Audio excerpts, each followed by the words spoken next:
Welcome to the notes for 4.1. We're going to look at maxima and minima and extrema, or some people say extrema, specifically on an interval.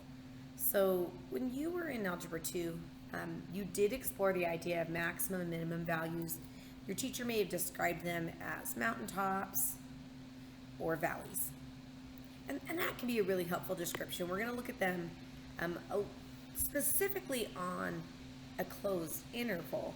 And so although extrema could be, or extrema, depending on kind of where you've heard that before, it's related to the word extreme, but I always say extrema.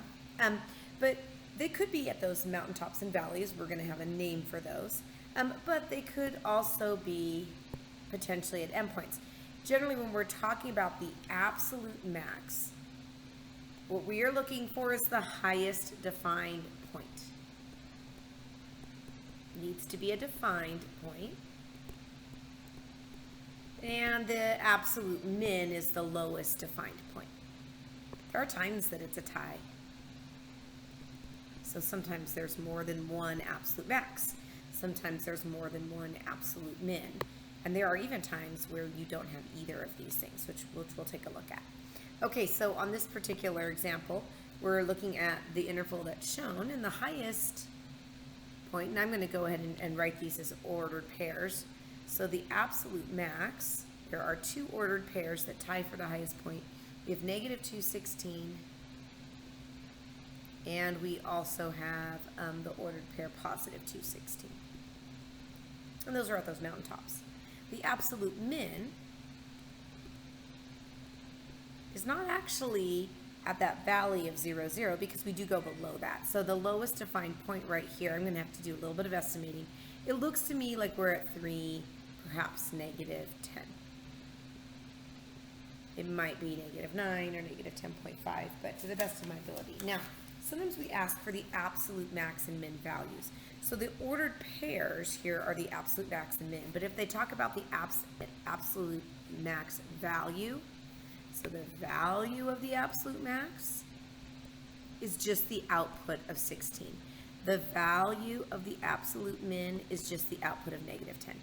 And so in general, when we're referencing a value, we are looking at the output, which is going to most commonly be a y value for the variables we commonly use. So those maximum and minimum points are called extrema or extrema.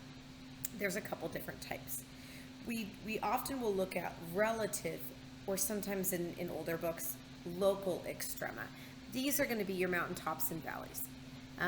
This is, if we're just looking at maybe a small region, then we're going to be looking at these relative max and mins. Relative max and mins. But when we're looking at absolute max and mins, they could be the same locations, exact same ordered pairs as a relative extrema,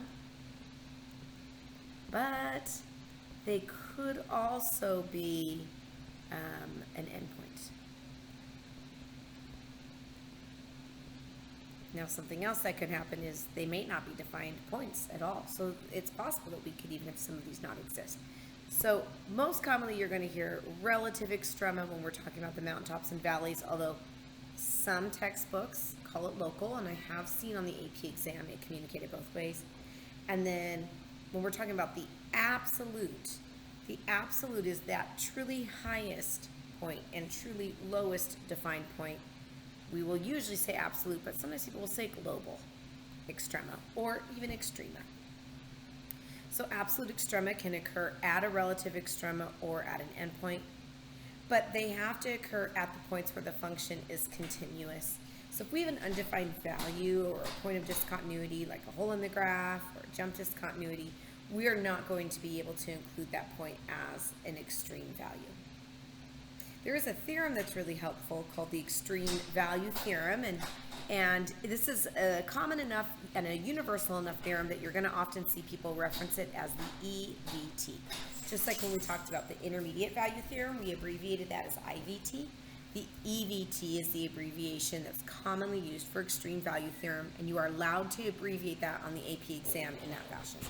There are some conditions. The conditions for the extreme value theorem are going to be found in all of the if portion.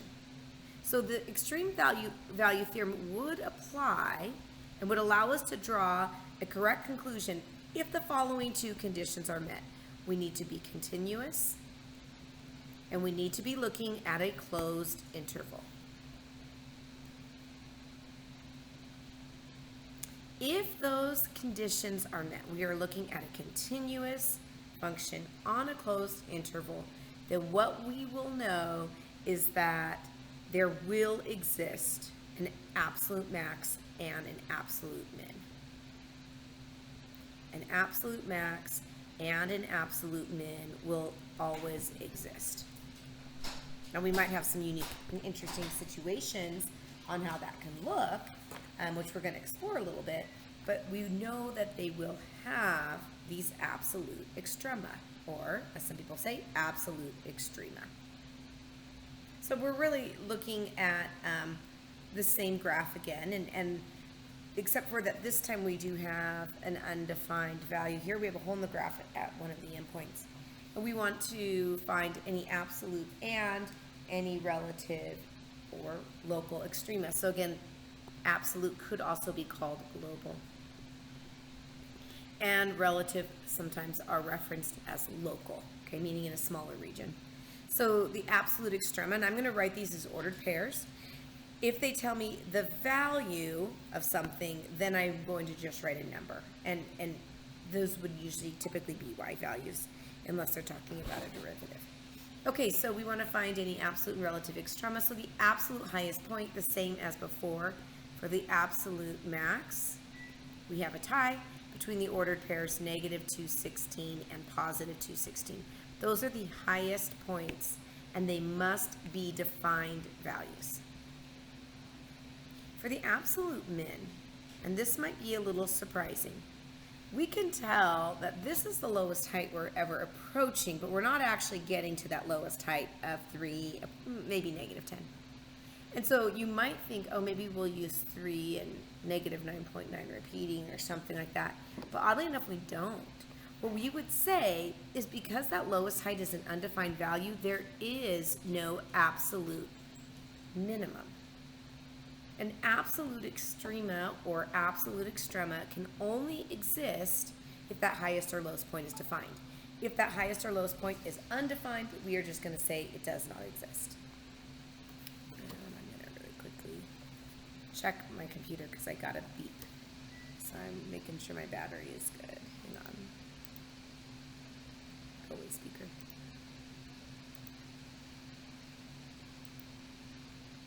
And I think I'm okay. All right. So for the local extrema, a local extrema is going to be those mountaintops and the valleys. And so again, we can reference them as relative, which is probably the most common. The relative max would be the location of any mountaintop, and it needs to be a defined value.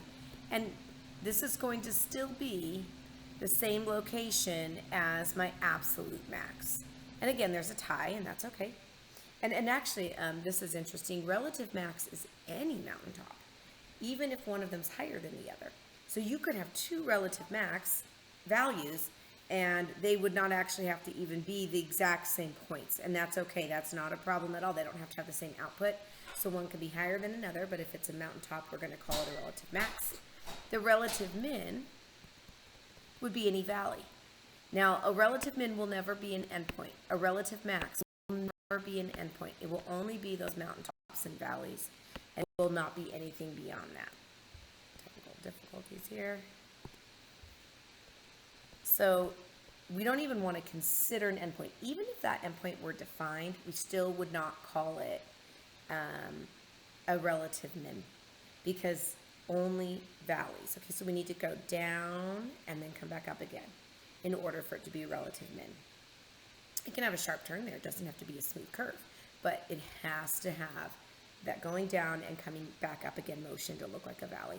And so here the relative min is 0, 0, which is interesting. We can see there are heights below that. But in this little local region right here, that's the lowest point for that little region. And that's really what we're talking about. And we're going to find later on that those are actually points of interest for us for application problems with derivatives. So taking a look at this function, we are asked to find the derivative at each of the relative extrema. And again, when we're talking about relative extrema, we're talking about the mountaintops and the valleys. And we have one of each in this particular diagram, this little cubic function here. And so what I want to do is just find the slope of the tangent line.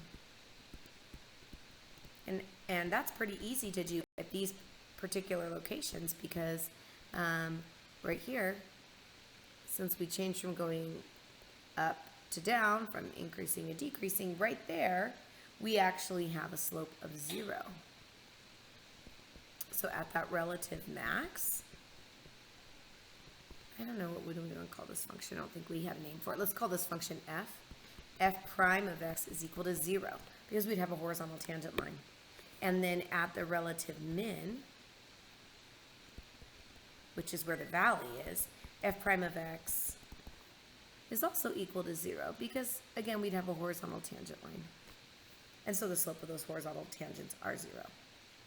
And so what we're going to find out is that when our derivative of a function is equal to 0 or undefined, we're going to call that a critical value at that location. So critical values are going to be x values, and sometimes we'll talk about critical points, okay? But they are going to be the location where the derivative is equal to 0 or the derivative is equal to undefined. And these are going to be really interesting points because if the derivative is equal to 0, it means we have a horizontal tangent line. We're going to have some type of extrema. If the derivative is equal to undefined, we might have a sharp turn. And if there's a sharp turn, we could still have an extrema. And so critical values are places where we might have a relative extrema. We could have other things going on, like a discontinuity. So we shouldn't jump and say critical values are always going to tell us where extremas are, but they're going to be very points of interest that we want to look closer at. So we were just talking about relative extrema the last couple minutes here. I'm going to switch now, and we're going to talk about absolute extrema. Put a note next to this, put a star. This right here is a big deal. This topic, we're calling it the closed interval test. Sometimes College Board calls it the candidates test. But it's an important one that we will use quite a bit actually on the AP exam. It usually shows up multiple times. And when we're using the closed interval test, or sometimes again it can be called the candidates test, it's going to be a way to find absolute extrema on a closed interval. It has to be on a closed interval. Remember, absolute extrema are your very highest points and your very lowest points, but they must be defined values. And they're either going to occur, absolute extrema will either occur at a relative extrema or an endpoint. If you kind of want to reference where am I getting that from, we talked about that on the previous page. They could be at a relative extrema or they could be at an endpoint. That's where the absolute extrema are going to occur at. And so we know by the EVT the absolute extrema will exist on a continuous function over a closed interval. And so we're going to go ahead and use the closed interval test to try to find out where we might have an absolute value or an absolute extrema. So the first thing we're going to do is we want to identify where might the relative extrema be. Well, by figuring that out, the way we'll do that is we'll find the critical values. Critical values are these points of interest that might be your relative extrema. They might be your mountaintops and valleys.